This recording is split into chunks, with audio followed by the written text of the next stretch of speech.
Morning Punjab bulletin ਦੇ ਵਿੱਚ ਬਹੁਤ-ਬਹੁਤ ਸਵਾਗਤ ਹੈ। ਮੈਂ ਤੁਹਾਡੇ ਨਾਲ ਖੁਸ਼ੋ ਸੰਧੂ। ਉਮੀਦ ਹੈ ਤੁਸੀਂ ਸਾਰੇ ਖੈਰਿयत ਦੇ ਨਾਲ ਹੋਵੋਗੇ।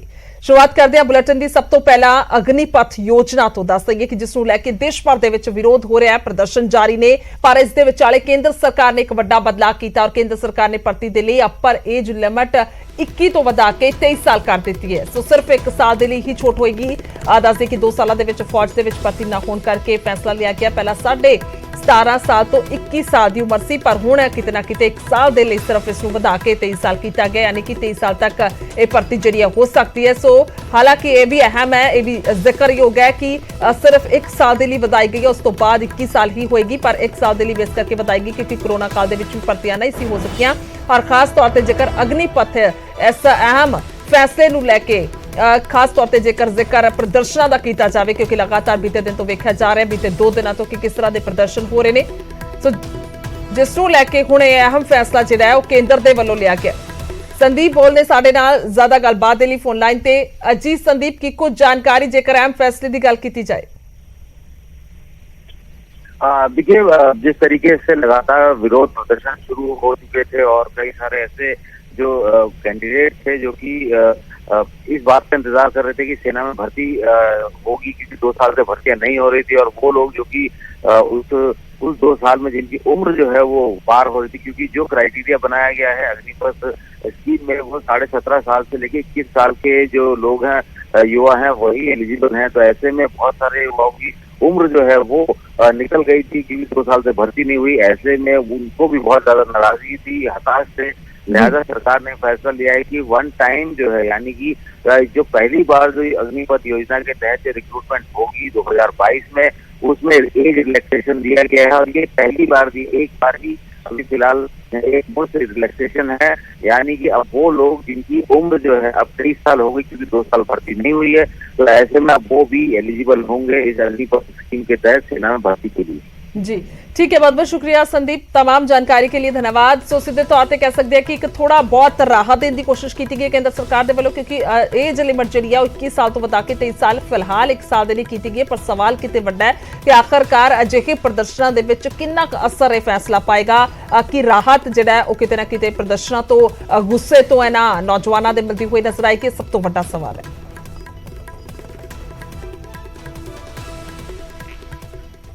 देश भर दे विच अग्निपथ योजना का जोरदार विरोध जारी है। बिहार दे विच अज फिर कई जगह ते हिंसक प्रदर्शन वेखण नूं मिल रहे हैं। रेलवे स्टेशनों ते ट्रेनां दे विच भंन-तोड़ हो रही है। हरियाणा के पलवल दे विच हिंसक प्रदर्शन करके इंटरनेट सेवावां बंद कर दित्तियां गईयां ने। दरअसल दस्से कि पलवल दे विच भड़के नौजवानों ने कल पुलिस दीयां 5 गड्डियां नूं अग लगा दी सी अते डीसी दफ्तर ते भी पथराव किया गया सी, जिस दे चलदे पुलिस नूं भी हवाई फायर करने पए सन। सो अग्निपथ योजना के विरोध दे विच हरियाणा, बिहार समेत 7 सूबਿਆਂ ਦੇ ਵਿੱਚ प्रदर्शन हो रहे हैं। इस दे चलदे ਅੱਜ भी ਜਿਹੜੇ ਪ੍ਰਦਰਸ਼ਨਾਂ ਦਾ ਦੌਰ ਕਹਿ ਸਕਦੇ ਆ ਕਿ ਚੱਲਦਾ ਨਜ਼ਰ ਆ ਰਿਹਾ, ਕਿਉਂਕਿ ਇੰਟਰਨੈਟ ਸੇਵਾਵਾਂ ਜਿਹੜੀਆਂ ਨੇ ਉਹ ਵੀ ਕਿਤੇ ਨਾ ਕਿਤੇ ਬੰਦ ਕਰਨੀਆਂ ਪਈਆਂ ਨੇ। 2 ਤਸਵੀਰਾਂ ਤੁਹਾਨੂੰ ਵਿਖਾ ਰਿਹਾ। ਬਿਹਾਰ ਦੇ ਵਿੱਚ ਟ੍ਰੇਨ ਹੀ ਜਿਹੜੀ ਹੈ ਉਸ ਨੂੰ ਹੀ ਅੱਗ ਲਗਾ ਦਿੱਤੀ ਗਈ। ਹਿੰਸਕ ਪ੍ਰਦਰਸ਼ਨ ਜਿਹੜਾ ਉਹ ਵੇਖਣ ਨੂੰ ਮਿਲਿਆ। ਤਸਵੀਰਾਂ ਸਾਫ਼ ਤੌਰ ਤੇ ਜ਼ਾਹਿਰ ਨੇ ਔਰ ਦੱਸ ਦਈਏ ਕਿ ਅਪਡੇਟਡ ਤਸਵੀਰਾਂ, ਯਾਨੀ ਕਿ ਅੱਜ ਦੀਆਂ ਇਹ ਤਸਵੀਰਾਂ ਨੇ। ਅੱਜ ਸਵੇਰ ਦੀਆਂ ਇਹ ਤਸਵੀਰਾਂ ਜਿਹੜੀਆਂ ਨੇ ਤੁਹਾਨੂੰ ਵਿਖਾ ਪਾ ਰਹੇ ਹਾਂ ਕਿ ਕਿਸ ਤਰ੍ਹਾਂ ਦੇ ਨਾਲ ਇਹ ਪ੍ਰਦਰਸ਼ਨ ਹੋ ਰਿਹਾ। यानी कि ਜਿਹੜੀ ਦੂਸਰੀ ਤਸਵੀਰ ਹੈ, दूसरी तस्वीर बीते दिन की तस्वीर है जो गड्डियां नूं अग लगा दी गई सी। पहली तस्वीर जी बिहार की है। इस तस्वीर नूं जेकर देखा जाए तो यह अज सवेर की तस्वीर है। कह सकते हैं कि अज किस तरह के नाल प्रदर्शन फिर तो शुरू हो चुके हैं, यानी कि नौजवान किते ना किते प्रदर्शनकारी किते ना किते रुकते हुए नजर नहीं आ रहे। गुस्सा लगातार फुलता नजर आ रहा है। तो यह तस्वीर जी है साफ तौर पर वेखी जा सकती है। ट्रेनां नूं जिहड़ा अग लगाई जा रही है। बिहार दे विच सब तो ज़्यादा प्रदर्शन की अग कह सकते हैं कि सुलगती हुई नजर आ रही है। दूसरी तस्वीर है हरियाणा के पलवल की, जिथे कि बीते दिन पुलिस दी गड्डियां नूं ही अग के हवाले कर दिता गया।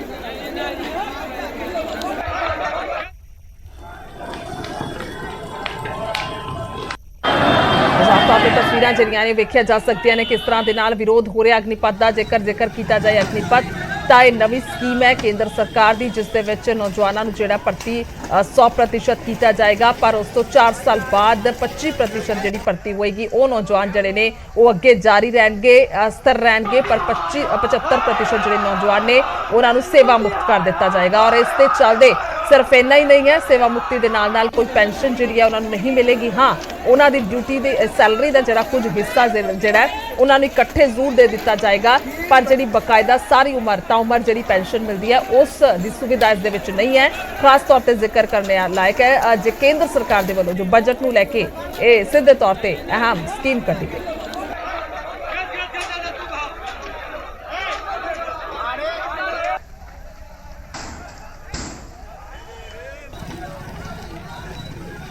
सो कैप्टन अमरिंदर सिंह दे वालों अग्निपथ योजना का विरोध किया गया सी कि नवा एक्सपैरीमेंट फौज के लिए ठीक नहीं है। कैप्टन अमरिंदर सिंह का बयान आया है, रेजीमेंटा दे विच आपसी लोकाचारी कमजोर होएगी। ये भी कैप्टन अमरिंदर सिंह कहते नजर आए ने। सैनिक के लिए 4 साल की सेवा घट है और 4 साल के लिए सैनिकों की भर्ती करना फौजी तौर पर सही नहीं है। केंद्र में दोबारा इस पर विचार करना चाहिए है। कैप्टन अमरिंदर सिंह दसे कि भाईवाल ने इस वेले क्योंकि चोणां जिहड़ियां ने विधान सभा चोणां 2022 दियां कैप्टन अमरिंदर सिंह दे वल्लों बीजेपी दे नाल रल के लड़ियां गईयां सन। सो उन्हां दे साथी होण दे चलदे भी उन्हां दे वल्लों विरोध किया गया। कैप्टन अमरिंदर सिंह साबका फौजी ने, उन्हां दे वल्लों समय समय ते अजिहे बयान खास तौर पर जिहड़े फौज दे नाल संबंधित हुंदे ने उह सीधे तौर पर बेबाकी दे नाल अपना बयान रखते हुए नजर आउंदे ने। तां इस बार भी अग्निपथ नूं लैके उन्हां दा बयान आया है और उन्हां दे वल्लों इस ते सहमति प्रगटाई नहीं गई है। उन्हां दा कहना कि अजिहा एक्सपैरीमेंट फौज दे लई ठीक नहीं है।